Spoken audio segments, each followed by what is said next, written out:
I love so much my daughters, and they love me so much. I'm very happy, and I'm very proud of them. Very proud of them. They are very near to me. About my resignation, yes, I'm going to do. You're going to resign? Yeah, I'm going to. Yes, because I cannot continue my work. What was the final moment for you? Was it talking to your family, your dad perhaps? Yeah, my father, my daughters, I spoke with them.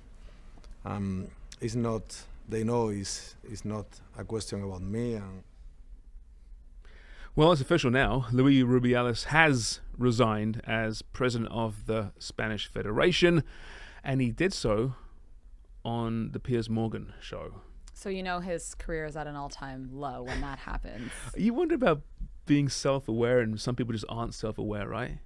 And I don't know if there's anyone more self-aware or less self-aware than Luis Rubiales. After all he's gone through, to then go on the Piers Morgan show, such a polarizing figure himself, it doesn't look great, does it? It doesn't look great at all. It doesn't look great. I'm curious to know if that was the only person that would talk to him. And so, Piers Morgan is very...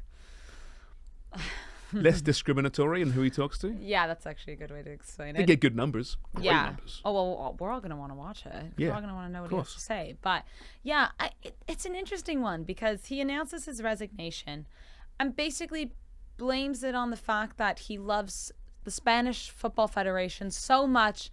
He loves Spain. He loves football, that he doesn't want to tarnish it, and he wants it to continue because Spain is also making a bet for the 2030 World Cup with Portugal, and that they've been working on it for the last 5 years, and this is the importance. So if he has to step away... He's a martyr, Sarah. He's a martyr. He is the martyr. There's other comments, right? The actual full interview is coming out later on Today. Monday. Yeah. But let's look at some of the other comments he has made here. If you roll the board there, Ellie. After the rapid suspension by FIFA and the rest of the proceedings against me, it's clear that I cannot return to my post. Trying to hang on in hope of clinging on won't result in anything positive for either the Federation or Spanish football. I don't want Spanish football to be damaged because of a campaign as disproportionate as this. It's not his fault. No, how could He's done nothing wrong. Yeah. It's a witch hunt.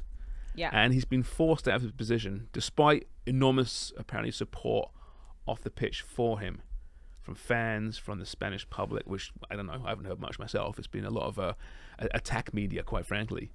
It's a sordid affair. A lot of his cronies are still in power, by the way, in the Spanish Federation, so it's not done just yet, but I suppose it's another step. Vilda's now gone as coach. Rubiales is now gone as the head. I suppose they can move in the right direction at this point. Yeah. Will they? It's a question. I think so. I mean, we expected this to come for so long now, and finally it's happened. I think that's a really good thing. It's a little concerning of how long it took. But at the end of the day, I think the importance is that he is gone.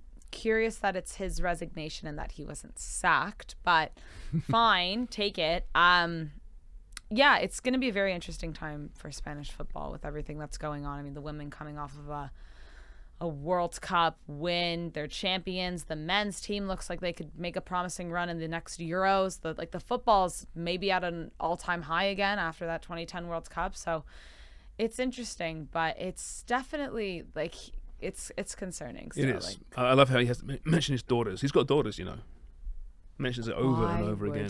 And it's the manipulation game he is playing with the audience here. Oh, Yep. I love my daughters so much. I can't be a misogynist. I've got a daughter. Yeah.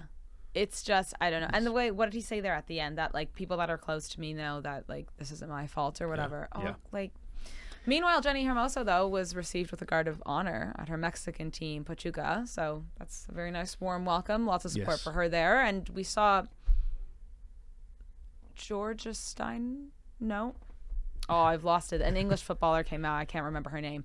And she made a post-match press conference saying, like, women's football, we need to stick together. We're all in support of her. And just people are coming out. My point is that they're saying things and they're supporting Hermoso, which is important. And I think it needs to continue, though. Did you hear Jill Scott's comments about Jordan Henderson going to Saudi Arabia?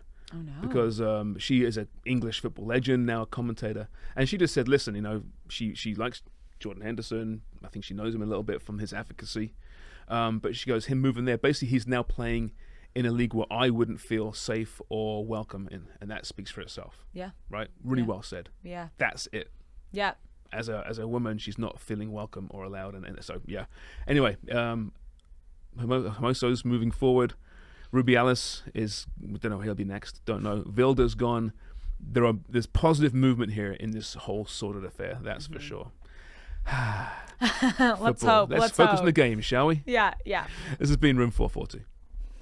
Room 442 is brought to you by North Star Bets. That's a win.